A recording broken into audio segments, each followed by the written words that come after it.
All right. Welcome, welcome. We are live on the Max and Spencer.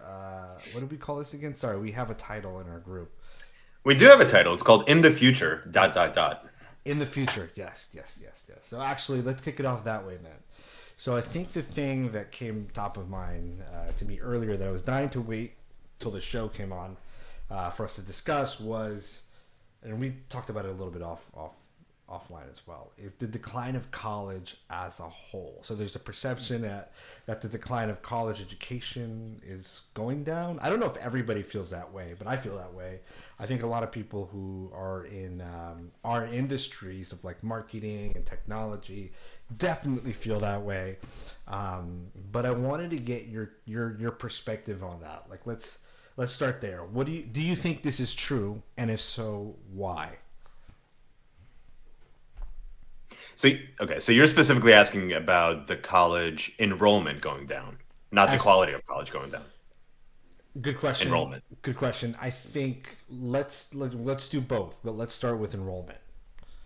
No, but okay, both is interesting. Yeah. So in terms of enrollment, I not only think that enrollment has gone down, especially since the pandemic began, but it's not that I think or you think, it's what the statistics actually show, right? Okay, You so could it's look at the facts. enrollment, yeah, you could look at the enrollment numbers before, and then there was an anticipated drop of enrollment during the COVID-19 pandemic because people really didn't want to go to the physical classroom, and only a small percentage of classes were becoming available online. Okay. The anticipation was that after everything opened up and the world resumed, that we would revert back to the enrollment numbers that we saw before. But that's just not happening. Yep. And that's very interesting. And you and I have spoken about this a couple of times. I love this topic because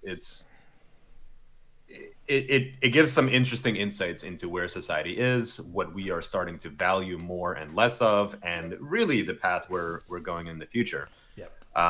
So yeah, I do think those numbers are going down. It'll be interesting to see if they do jump back, they Yeah. bounce, Same. but Same. I don't think they will. I think that there has been a very. You want me to stop there? I can. No, no, no. Keep going. Keep going. No, no, Okay, no, okay. no. Yeah. There's a couple of really interesting observations about this topic. Number one is obviously enrollment has gone down; it has not bounced back. Yeah. But even more interesting is, where are those people going, and why are they not re-enrolling? Hmm. So why are they not re-enrolling? Well, unfortunately, we didn't record the previous episode where we talked about this particular angle, but I think that there's a couple of points for why people are not re-enrolling back in college. Number one, the return on investment is just not there anymore, Hmm. right? Back in the day when our parents and that generation of people went to college, you pay a affordable tuition. You look like you're staring into nothing. No, I'm looking right at you. Okay, okay. Wow. I can see you looking into my soul. Okay, so our parents were able to, pay, or that generation was able to pay an affordable tuition. You got a decent education, but most importantly, when you graduated, there was an expectation that you weren't going to be buried in student loan debt for the rest of your life, Hmm. right? You would get a normal job that's of a higher tier than the money that was spent for your tuition. That's not there anymore, At all, right? by the way. The tuition rates have really just hockey stick all the way up, and the quality of education really hasn't become that much better. But Yeah. even most importantly, the salary that you get after you graduate really has not kept up with the tuition. Totally. So by definition, basic math, that return on the investment that parents pay for or students take out the loans for, it's just not there. Hmm. The other really interesting point. Actually, let me stop there. Let's get your take on it. Well, I'll just add to that last note. I think also the quality. I think we live in a world where um, the access to technology, or sorry, to knowledge, it's just so abundant now versus when it was in the 80s and the 70s, the 60s, where you needed institutions to get access to it. It changes the whole dynamic of what a higher ed education is when I can go on YouTube, I can go find research papers, I can Google, chat GPT can be part of my research process. I know that's still maturing, But the fact that I can find information faster than I can in a curriculum of a college semester and learn the latest and greatest on my own accord for certain industries, of course, maybe not medical, but I think law could fit. I think technology can fit. Law's not changing that quickly. Law, technology, marketing, creative, all of those.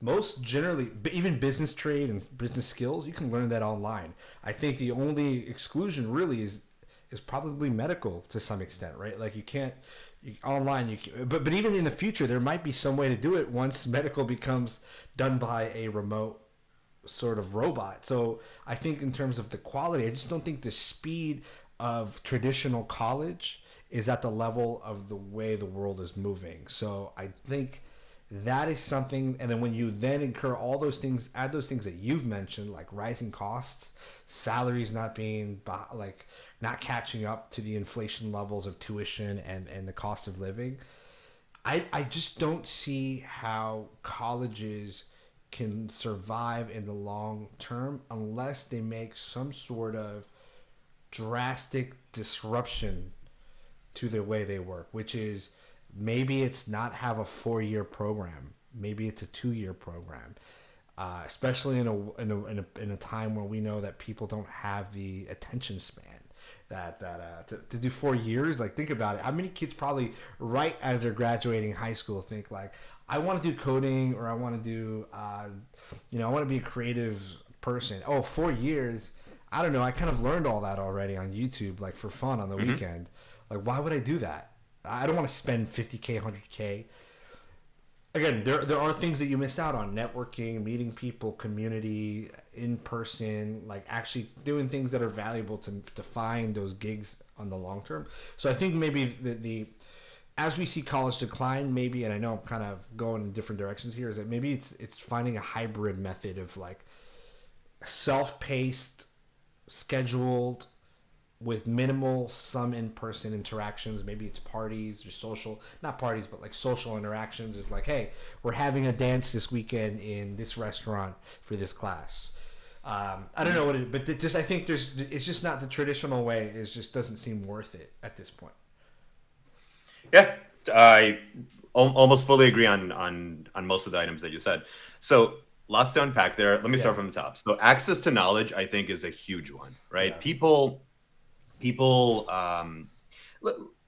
let's say you couldn't afford college, right? And FAFSA or whatever that program was that helps financial aid, that's actually very tricky, and a lot of people don't get to tap into that. For example, if your parents own a house or something, you cannot really use it because whatever. So access to knowledge, I think, is a big one. YouTube has really opened it up. Google has really opened it up. ChatGPT now can kind of summarize all of those sources for you as well. So it's pretty interesting. I think the factor that really helps, that's kind of coupled with that, is employers have become far less strict than they used to be about requiring a bachelor's degree. That's interesting. For a really long time, most companies, they were kind of insisting on this antiquated belief that if someone has a college degree, they are a better worker. But that's absolutely not true, because as you and I both know, college does not teach most of the things that you actually use day to day at work. And if you look at it from an employer's perspective, college is almost not helpful in any way. The only thing, in terms of what your employee brings to the table, the only thing it shows is that person has the patience and the commitment to finish a 2 or 4 year program. Right. That's it. But they don't actually have any of the skills when they begin the job. So in that way, they're not inferior to the person who came in without a college education. Right. I wish this is something we stripped away as a requirement a long time ago, but it's coming around. Big tech is doing that, by the way. Yeah. And exactly. And so to my second point about big tech, I still think that jobs that have lives hanging in the balance, like medicine, like law, really institutions that still have a strong hold on the college education system, and you have to go through a certain process to get the certification, to get the right to practice, right? Law is still part of that, and I think that's a good thing, because there needs to be some standardization across the country, no matter where you work. So that's good. But other things like tech, like coding, you are far better off enrolling yourself in something like Udacity and learn and taking that course and really being hands-on, so that when you do go to an employer, you're not just coming in with a slip of paper saying, "Oh, I graduated college." You're saying, "Here are the exact skills that I can do today, that I can start the job and actually perform for you as my employer." Mhm. That's far more valuable, in my opinion, to an employer than a simple bachelor's degree, right? 100%. So that's kind of Yeah, interesting. and for anybody who's listening, it's like you're a business owner. Like, think about it. You're getting your small business up and running, or even let's say you're very successful, whether it's a tech startup, a plumber, whatever. It doesn't matter. Like, it could be anything. Do you really care about a 4 year, somebody who went to a 4 year program, or do you rather see, oh, this person has either the experience, which I think is probably going to be king over everything. Like, if I had a business or have a business, I'm going to say, hey, I want this person can get exactly done. They've done it before. They're proven successful. I want to hire them. Or two, do they have the exact skill that I'm looking for? I have a vision, and I need people to deliver on that vision. I don't care what school you went to or what college program you went to. That doesn't align with my business goals. And ultimately, we live in a capitalistic society where business goals run everything, right? The metrics, the numbers, the money, the revenue. So in the end of the day, this abstract paper, who cares? It's just really I guess it just sounds out, like you said, antiquated now. The one thing I was going to add is I wonder though, there's still there is like from a social perspective, college, university, um, you know, as we get to remove that that that a barrier for jobs, I think it's a good thing because it allows people from low income homes to start to break into those fields in order for them to go up to different out of their social, what do you call it, category of being like in poverty, right? If I'm somebody who doesn't make a lot of money, like I live in a poorer family, I can just go on. I have the internet. Everybody has access to the internet. Generally, I know that sounds very first world for me to say, but generally most people have access to. I have the resources to get out of my situation because I can focus. I can work a part time job, focus in on learning how to navigate a skill that makes high income or mid to high income and get out of that situation. However, I will say that I think there might be some element of college that the social perception of like the educated versus the non-educated, and like that's like the defining factor. We want those who are educated. There's like a social aspect. You and I are thinking of it from before that, from a very logical perspective. Like, who cares? Like it's just like, oh, you can do the job and you know that you have a skill. But I think there's a social perception of like, oh, I don't want anybody who's uneducated working in my environment versus Sure. somebody who's educated in my environment. I think there's that. You and I don't think that way, but I think a lot of people would think that way. But who will know, right? Yeah. I asked this question. I asked this question of a lot of people, especially junior people, Eh, or not junior people, but particularly senior people. When was the last time someone asked you where you graduated college from, or even during Wow. your Yeah. interview? Never, Right? never, never. To me, never. It really doesn't come up. So No. okay, people might see it on your resume, and okay, they might filter you in one way or another, Mhm. but it's not really a topic of conversation. And in my decisions to promote people or hold them back, um, that doesn't really play a factor, right? Zero. I do agree with you that there are certain soft skills that you might pick up in college or Yeah. university that you might otherwise not. Um, but that's a slightly different conversation, I think. And some people have that skill already, by the way, even before Yeah. college. I think there's like it's almost like a classism, to be just frank. I think there's a level. It's just like, are you part of the educated class? I want that's the type of environment I want in my office. People who are educated, smart, respectful, versus, oh, you just like dropped out of college. Yeah, you have the skills, but you dropped out of high school, like, and you're like, you have no social skills and those soft skills that you mentioned. You're kind of brash, or you don't know how to speak to people. there's probably this little perception still that it's going to take some time to completely wipe off. However, to your point, I do think it's going to get normalized enough that who can tell. I think we will get to the who can tell point Right. in the near future. Just not we're not there today. I think. And it won't necessarily be that college. I think there's going to be a bit of a shift where this is what we started talking about. Like it's not. It's no longer going to be a given that just because you went to college, you are smarter, Right. or because okay, that statement was true while the flow of information was limited to colleges only. If that was the only deciding factor for what your skills are developed into, and you can now access those same skills offline, then you're sort of rebalancing.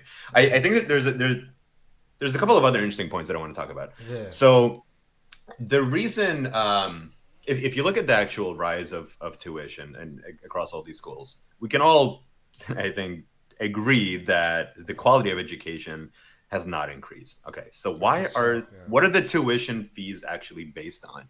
And they have become far more focused on the experience that the student will get in the school than the education. And experience is a couple of columns. Number one, parties, right? Is it a party school? That's what a lot of kids end up making the decision based off of. Number two, sports. Sports are huge, especially when you're kind of in that age group.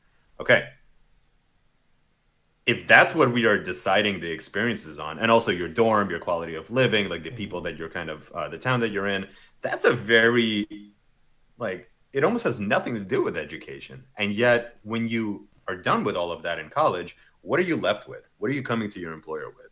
The sports that you were rooting for are irrelevant to the gig.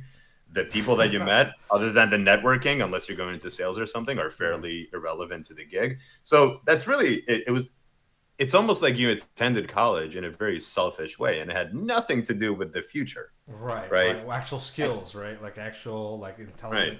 Well, I think this is what like the difference between like, well, don't get me wrong, we have great college institutions here, but I think the majority, like, well, an example, majority of the perception of America is that a lot of colleges abroad are focused on education first, like the Hmm. Chinas, the Indias, the parts of Europe. I would say, there's not this mentality of like the American college lifestyle is not really abroad like that.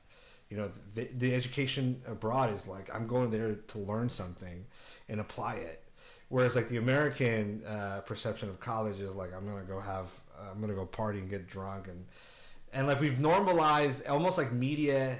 I'm not saying it's the media's fault because they don't work in education, but the media has definitely influenced this like has romanticized that so that a generation of young kids, our generation, romanticize that when I get to college I'm gonna get drunk and make out with people and like Hey now. hook up with people and just like party and get fucked up. That's it. You know what I mean? So I think that to me I think is part of, and then we like fuel it. I think it's a cycle, right? Because like it's inspiring us to do that as a generation. We end up doing it because we think that's the cool romanticized thing to do, and it kind of just like dilutes itself even more away from the education. And of course, because that's where the money is, because that's what everybody wants.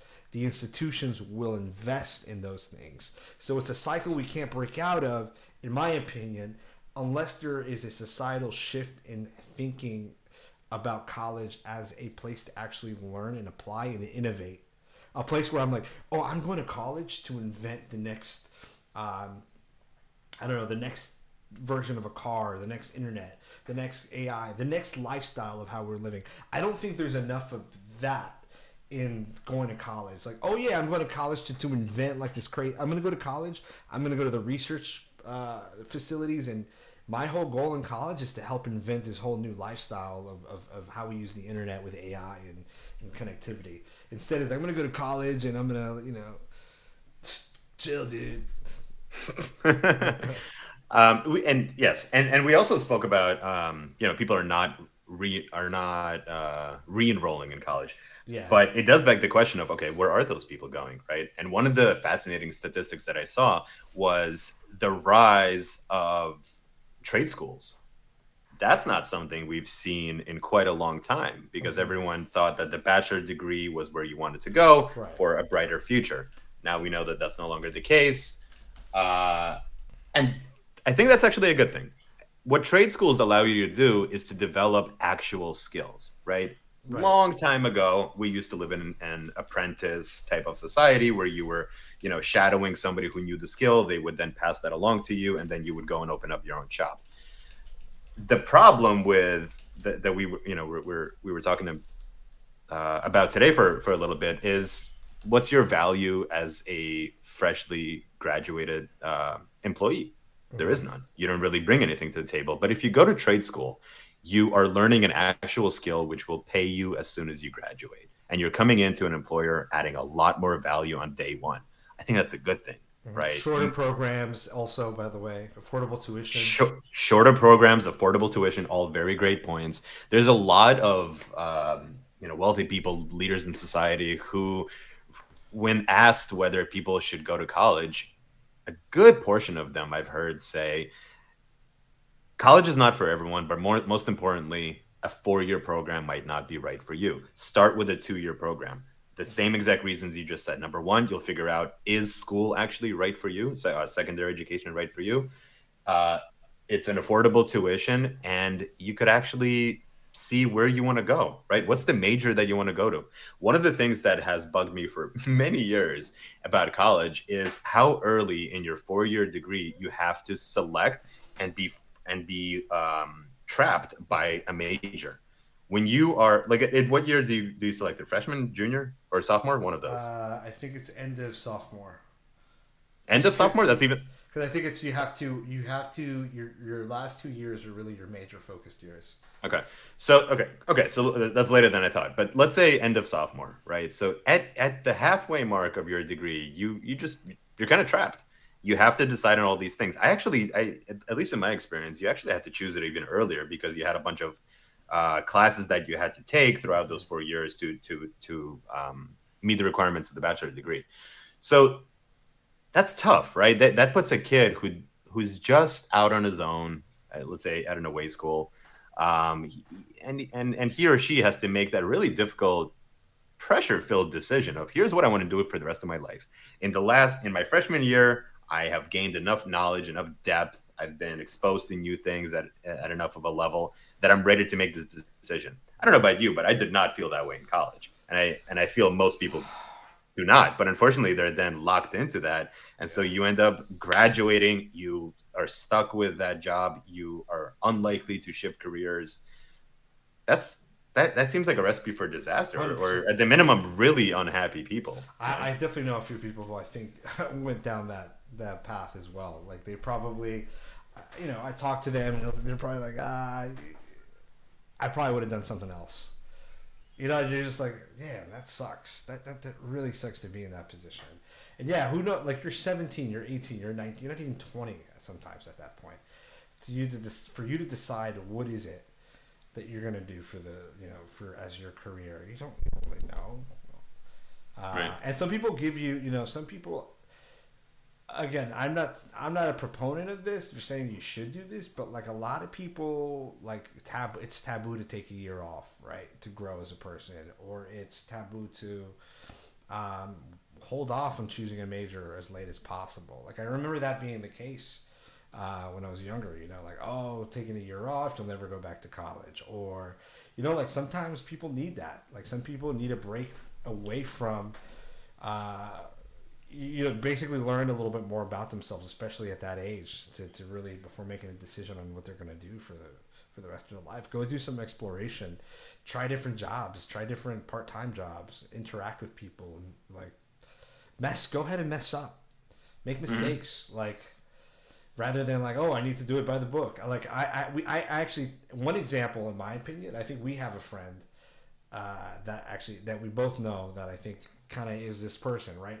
Very by the books, ended up in a job that, like, is kind of okay, pays a lot less than probably the jobs that we have, but it really required a high level of education, and, like, realistically, probably could have done another job that would pay him a lot more, good work-life balance, and I think he would enjoy it. But it's, again, just because sometimes doing everything by the books isn't, just because you're told to do something or you see it on paper, it's not always the best path for you. It's okay Yeah, to derail from there a little bit. for sure. I get one of the takeaways from this conversation is, oh, I lost my train of thought. Is that it's okay to take risks, right? You don't always have to follow the path that your parents put you on. You don't always have to follow the path that the rest of the world is doing. It's a scary thing not to do it, Mm-hmm. but if you don't take those risks, you're just going to do as well as everyone else in your circles. Exactly. Do you want to be the average, or do you want to go above that? Do you want to rise? Do you want to do something different? You Yeah, know? and it's very likely. So it's take those risks, especially early on, and especially regardless of whether your whatever your perception of success is on your risks, you're gonna learn a lot. You're gonna learn so much from that. That regardless, if you go back to school, if you go find a regular job, you can apply all those skills that you've learned, and you're gonna be, I'm very highly likely, perform higher than average. Right? You'll have these other skills that round you out. Mhm. That is different, right? You've interacted with people that are not just in that industry. You've learned how it is to own your own like business or own work because you took a high level of risk, and you take that mentality into your everyday job or whatever you end up doing in school. It's very different when you fail. Sometimes you want to fail because that's like that builds that muscle, and people don't fail till way later in life, and it hurts them so much more. Yeah. How much time do we have left? About 4 to 3 minutes. 43 minutes. Okay. I don't think we can jump into a different topic now. But one of the other interesting stats around this whole conversation is men versus women and who are continuing to enroll in college. So back in the day when there were all kinds of blockers for women enrolling, men were obviously in school. But over time, we have really seen this shift, and especially recently, where women are continuing to re-enroll in college and they're continuing to pursue that bachelor's degree, that master's degree, even.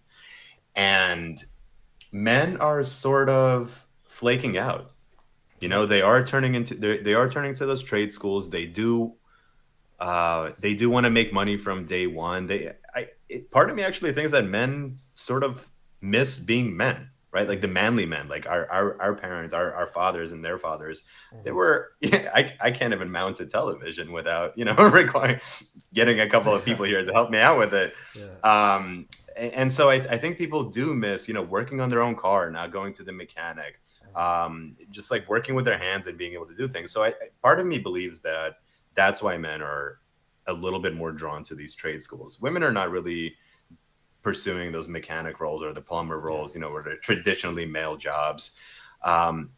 But women have always been more book smart, right? We saw that, when boys and girls are young, that's very obvious and blatant. Mm-hmm. And then boys kind of, become teenagers and they become a little bit more mature, and okay, it catches up.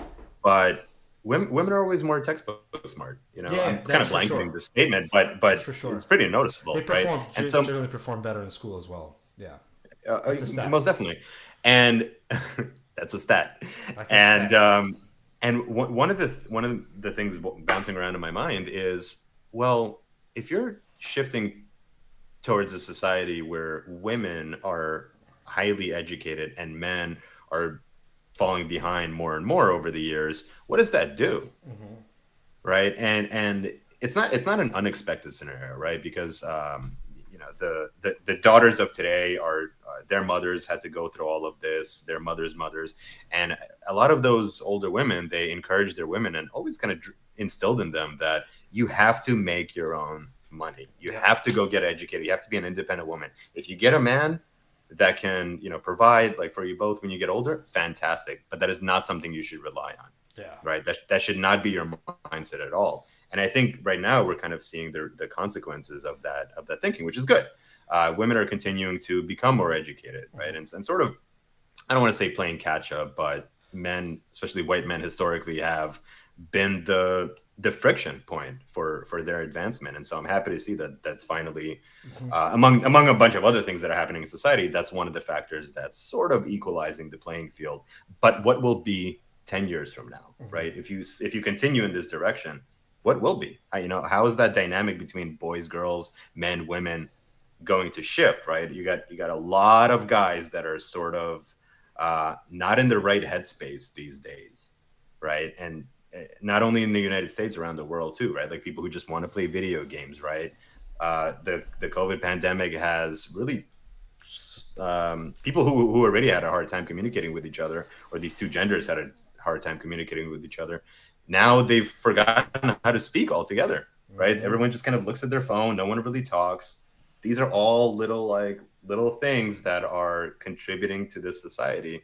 Where do we end up? Totally. That's something to think about. Yeah, yeah, and I think the point you made about like not like they're playing catch up, but I think we're in different cycles of our career, modern day career maturity levels. Where I think maybe all those trends that we were talking about earlier, men have been in careers for a long time, white men especially, right? Been in careers for a long time, and maybe they're kind of in the later stage where they're starting to say maybe this isn't all it's cracked up to be. Some of them, or this isn't the only way to do things. Where at the same time, the awareness of gender inequality from women, they're like, oh, well, it's motivating them to go ahead and pursue these higher education roles and jobs to break down those barriers, right? Where men don't have that level of motivation. They're not trying to break down, especially white men, trying to break down the barriers of inequality. They're just like, maybe I don't want this job. I just want to, I'm in a position where I'd rather do something else. Whereas women are like, no, we're gonna break in. We need to show that we can run shit too.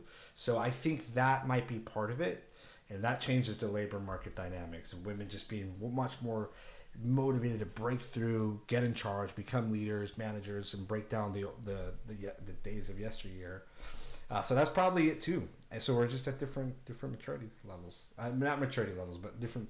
I call it different cycles. The maturity cycle. I totally agree with that. And combine that with the really the intentional intent to promote women into C-suite roles and really reshape what the traditional boardroom looks like. Yeah. And as a result, everything that flows down from there. In order to get to that C-suite, you're going to need a bachelor's at minimum. You're going to probably need a master's. You're going to need an MBA. If men are in lower numbers pursuing those bachelor's degrees, by definition, if you follow that logic, we're going to start seeing less and less of them in those boardrooms.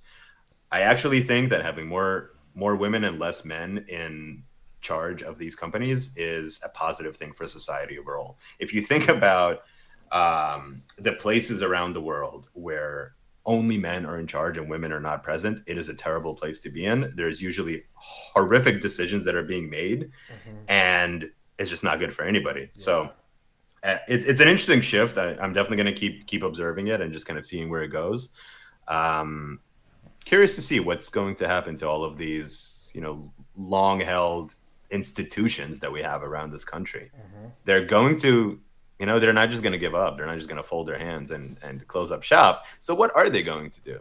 Right? Are they going to focus more on sports? Are they going to focus more on the experience that you're going to have? Is it going to be more of a hybrid between online, kind of like what you said before, and maybe you come in for the meetups in college? What happens to room and board, right? Like these are all quite like tactical questions that someone's going to have to think through. I think tuition, here's just like a thought, just a little tidbit. I worked a little bit in like not education. There's like some companies that I worked with at my job that are educational technology companies or what do you call them actually? They're like educational consulting. They work with universities. They like do their marketing and they manage a lot of their digital experiences. And one of the things that I took away from is that many colleges are shifting towards an online education. Like that's without a doubt. They're shifting to like they're not saying they're closing up shop of their campuses and stuff yet, but they're heavily investing they're like almost like in a panic.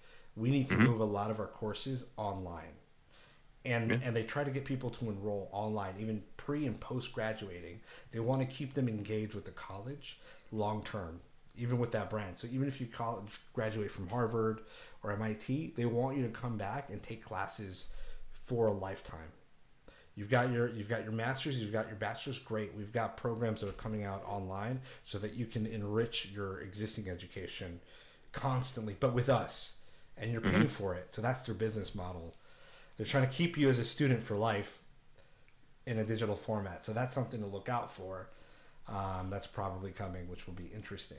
They may drop the milestone. What I think could happen then is eventually, if everybody does go online, or a majority of them go online, or some hybrid, they'll probably drop the milestone of bachelor and masters. It might take a long time, and just have you be a student for life, but have you get like some sort of certification for 4 years. It might even be like, oh, you did your classes for 4 years. Now you're in 8 years with your master's, 10 years, 15 years educating with us, 20 years.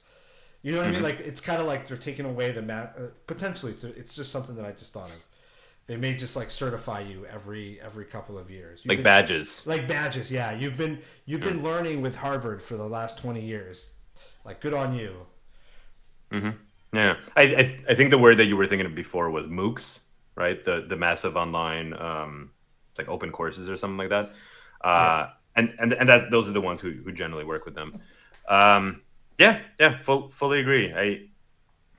I think it will be interesting, and you're sort of seeing that now, right? Like everybody, you see a lot more people on LinkedIn saying, "Oh, I completed this, I achieved this certificate, right? This course," because that becomes a badge, that becomes a point of pride. Yeah. And again, going back to the trade school example, that's actually tangible proof that you now have this particular skill that someone else interviewing for the job will not have. And that's far easier to see on paper in the form of a certificate than it is to try to figure out from someone during an interview. Like, oh, you went to this college and you have a bachelor's degree. What did you learn? What did you study? What skills actually stuck with you? It's almost far more transparent to see the value of a potential employee than it was in, what did you say, in yesteryear? In that situation. Yeah. All right. Let's cut it. But hey, one last thought. I'll leave it with, maybe it's for a future discussion. You mentioned trade schools and how that could be a good path for people. Honestly, if you look at some of the prices of like plumbers and a lot of blue collar jobs as well, dude, that they actually may end up making a lot of money. Like, the salaries may even out in the future for some of the actual physical trade jobs, like plumbing, piping. Like, if you own a house, you see how much it costs to actually do some of these stuff in that house. I think I think it's gonna level out eventually. How many people do you know can like change pipes and stuff? Not even a whole lot. Like, it's almost becoming more rare to find people that say, "Oh yeah, I can change like the plumbing of this house," or like, "I can break down the walls of this home and build a new one." And I 100% agree with you. And what's really interesting is those jobs are far less threatened by the shift in AI. It's actually interesting to see that white collar jobs are the ones who are sort of expiring, right? Or at least they're going to have to get reskilled to another position. These blue collar jobs, which were historically the ones who get taken over by technology, are doing a little bit better in terms of surviving. Yeah, actually, Sam Altman, I think it was Sam Altman. He said, when we were working on GPT, we're like, okay, we know there's three. Our theory is that jobs will go away in 3 phases: blue collar jobs, cashiers, it's like cashiers, and like AI will remove jobs from cashiers and those jobs, like fast food places, retail. Then we'll get rid of blue collar jobs likely. Then it'll be creative jobs. Oh no, I think it was like, then it would be white collar jobs, then it'll be creative jobs. And what they've seen is that they were shocked that in reality, the ones that are being threatened are the creative and the white collar jobs first, before even the blue collar jobs. So just like, it's a throw off. Yeah, and looking at it, it's kind of obvious now, right? Because ChatGPT, it can brainstorm, and more importantly, it can sift through all of the content that's online and summarize it much quicker than a person can. And a lot of marketing jobs, I would say, fall under that kind of manual process of researching, analyzing, distilling, and then being able to come up with something there. Creativity is that it's a little bit harder to replace by machines to an extent. even those jobs, I think, like right now we're sort of teaching these machines and algorithms how to think, how to, like if you break it down at the end of the day, every thought that a person has can be programmed. Okay. It can be transferred or converted into an algorithm. And over time, once you course correct it enough times, it'll be able to make very comparable decisions that human beings are able to do. So we're probably going to talk about this on a different episode since we're out of time. Mhm. But you and I touched on this in a previous pod, and that's, well, if people are living longer, Mhm. what happens to those jobs? Because those people have, if you're not retiring at 65, if instead you're retiring at 75 or 80, are you going to continue doing the same job? No, you're going to have to get reskilled. Yep. And Oh so yeah. whether AI comes for your job or just your longevity forces you to try to find a different career path, there's a lot of opportunity in reskilling and just being able to find something new. We've tried I think all in all, we've tried the college. We gave it the old college try, right? Mhm. Like, what better use for that phrase? Yeah. I think now, sun is sort of setting on this concept of I got to get a bachelor's degree. I got to put in my 4 years, because that guarantee that existed when our parents and their parents went to college has gone up in smoke. It's no longer true. So people are coming to that realization, and they're just not enrolling at the same rate. So I'm excited. I'm excited about the future. I'm excited to see how society is going to shift, how who is educated in what, and the gender differences. That I think that's going to shape a lot of things for the positive. Some people are going to get hurt, but that's history. Yeah. It's always been like that. I think exactly. I think it will hurt less, and I think it'll be more enjoyable. It sounds actually terrible. I was going to say the less we resist it in some ways. Like I think you kind of have to go with the flow, learn how to navigate it, learn how to lean in, and the more you resist it, the more you're just going to get like Absolutely. Yeah. it's just gonna hurt, and there's nothing that your resistance is gonna do to change it at this point. Yeah, I totally agree with you. Evolution is one of those things that, since the earliest like amoeba, right, on Earth, evolution has been a constant. Change has been a constant. It flows through our DNA, through our bodies, through like our souls. Why would this be any different? Right. You know, The more you I think tense, we all wipe off. yeah, exactly. It's just like when you're falling out of you fall out of a window. Would you rather be tense when you land, or do you want to be a little bit more relaxed and help you break the fall? Obviously the latter. Yeah. People are going to be uncomfortable, but at the end of the day, you evolve, you change, you adapt, or you die. Yeah. Let's leave it on that. Let's leave it on that positive note. Perfect. Love it. All right. Well, thanks a lot, and hope you guys enjoy the chat. Thank you.